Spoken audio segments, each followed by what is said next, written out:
progress reports, again, another really dense topic that we could spend a lot more time on than we're actually going to.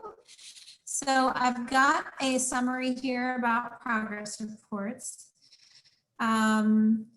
So this is just a routine requirement for NIH awards. Actually, any sponsored project to have. Most sponsors require reporting during the active project period. Review the notice of award to find the due dates, the format, and other sponsored specific requirements. And you can always check with your PI, do they need, say it's a non-federal sponsor, do they need the format pages? And then make sure you're doing that at least 60 days beforehand. So what is our role? We need to communicate the due date to the PI several months in advance. For NIH proposals, progress reports, we prepare the personnel effort, we prepare the other support, which we'll talk about next. We'll get the commons IDs. Make sure you request delegated access from your PI to be able to see this in the system. I'll show you, I have saved the instructions for that. It's also our job to review the budget to determine if carry forward of greater than 25% is anticipated. We've got a calculator for that. I'll show you in a minute. Prepare a budget. If you have a P or a U award that has a new budget request, you're going to have to pull down that notice of award from the SARA project attachments, look at the new budget period, refresh it with the new fringe rates, with the new, if the postdoc changed or something like that, fill that in. Provide the PI a checklist of all the documents or sections they'll need to prepare, enter the administrative information into the system, and then confirm the sections provided by the PI. So the most common type is the NIH Research Performance Progress Report. We call it RPPR. That by far the most common is the annual. That's the scientific progress for the year. They're always, their annuals are due 45 days prior to the budget year end date for single project awards and 60 days prior for multi-projects. You do have a final RPPR at the very end. That's 120 days after the final end date. And then the interim RPPR, that's what happens when, if you've submitted a renewal to get another 5 years of funding, it's called a type 2. Remember in the serial numbers we saw that was a type 2. If it's not funded, so you have to do an interim while you wait to find out what happened with that renewal, because it'll take 9 months to find out if you got funded. If it's not funded, the interim will just turn into the final. And if not, and if it is funded, it becomes the annual. Okay, so I've got a ton of info here. I just want to give you kind of a tour of everything I've got in here. I talked about how do you get your PI to delegate you access. It's here are the instructions. I just attach this document to my email to my PI and say, here's how you add me. Okay, RPPR checklist template. This is my default, just like with proposals. I have a default checklist for RPPR, but I always go out into the system and I make sure that all these points apply to that particular progress report. If it has a diversity supplement, then we need to add more instructions here. That those will be found in the RPPR and also in the notice of award. But this is my starting point, and I can say here, we will do the participants section, kind of let them know that we'll take care of those particular items. There's a publication compliance overview that my colleague Debbie Campbell gave a presentation on last month. Lots of info about when your publications come through in your progress reports, if they need to be in compliance with the public access policy. So Debbie's got a great presentation here, 22 pages full of info on how to make sure these publications are compliant, because guess what? If they're not compliant, you're not getting the next year of funding.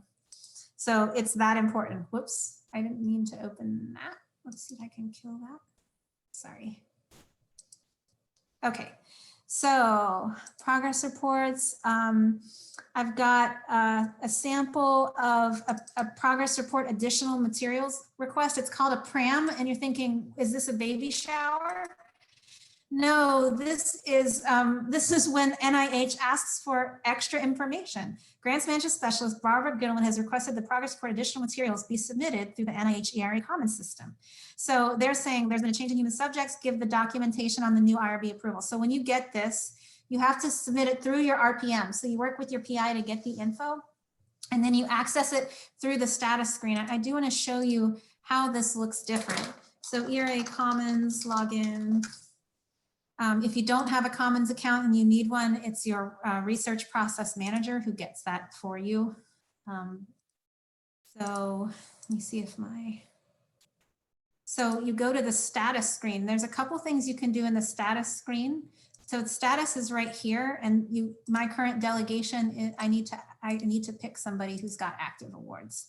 So applications of an awards is here, and then you can see different stuff that you can actually make happen by hitting the plus sign.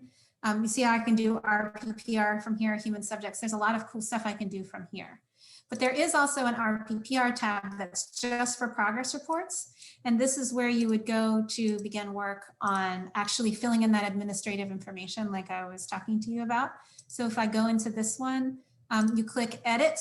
And then, for instance, I would be basically completing the participants tab. And this is where I put in the names of the people who work on the project, and I put in their calendar month's effort right here. And you often have to, if you have a postdoc or a grad student, you have to have the Commons user ID. So I want to show you guys a hack for that. So if you go back out to the admin tab for your RPPR and you go to delegations, you can actually find anybody's Commons ID at Stanford. So I'm going to put in Nancy Lonhart. Nancy worked on this project. Look at that. There's her Commons ID. So I'm not actually going to delegate anything to Nancy. I'm just going and I'm finding that they already have a Commons ID. Yes, thank you, Nancy. So, you know, a lot of your grad students and postdocs, they already have an ID. You just need to go in here to find it. So this is that's just giving you a flavor of like what the RPPR looks like in the system and how that differs from the PRAM requests and the other things they have to go through your RPM at RMG.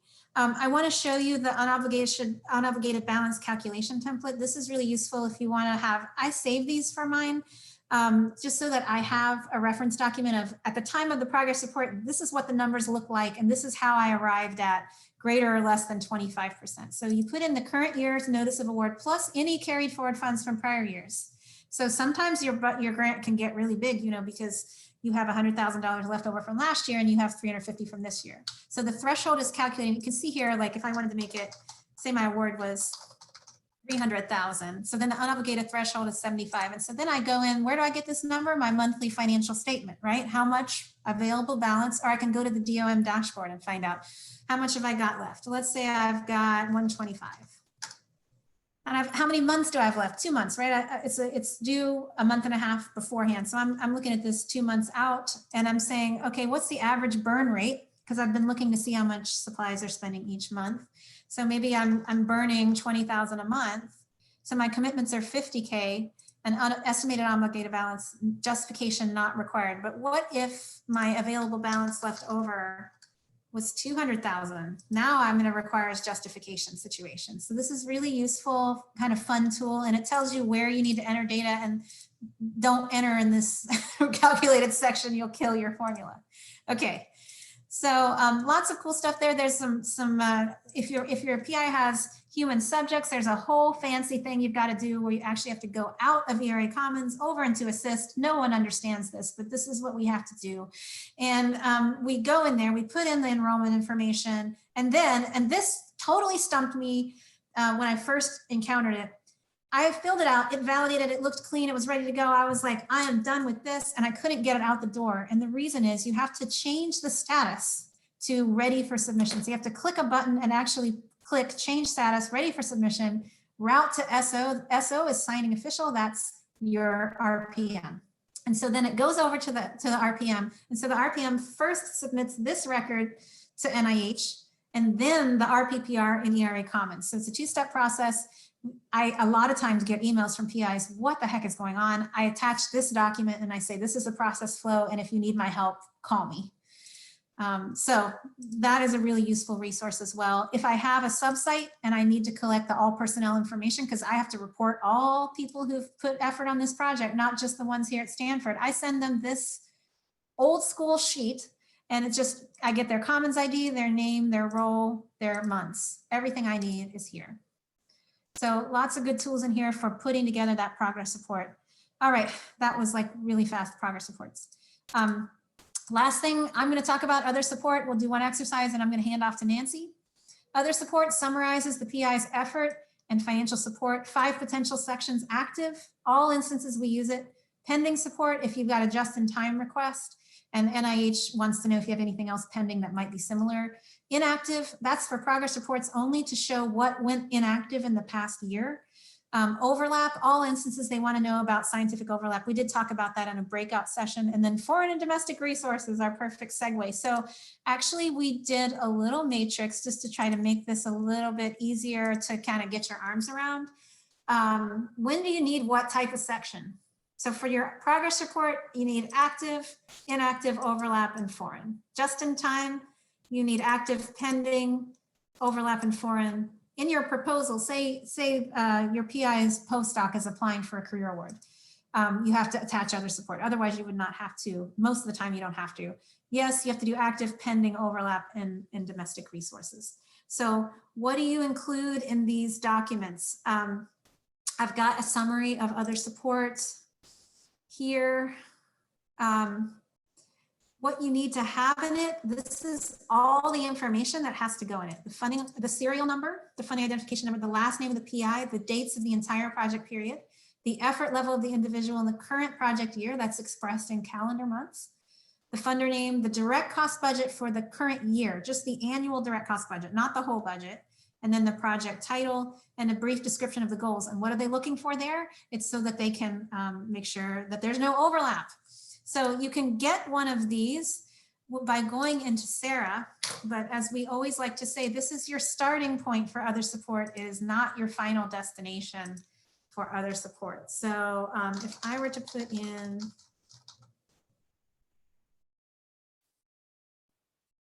this person, this is a pretty simple one. They've got one active and they've got one pending, and I can download it.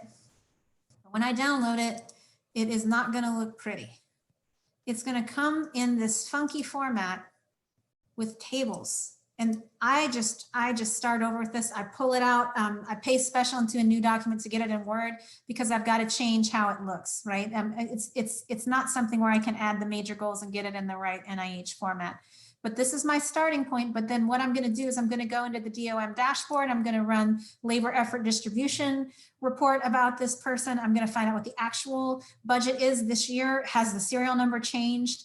Has the calendar month's effort changed? There's a lot of double checking and additional responsibilities that I'm going to take on when I'm preparing the other support.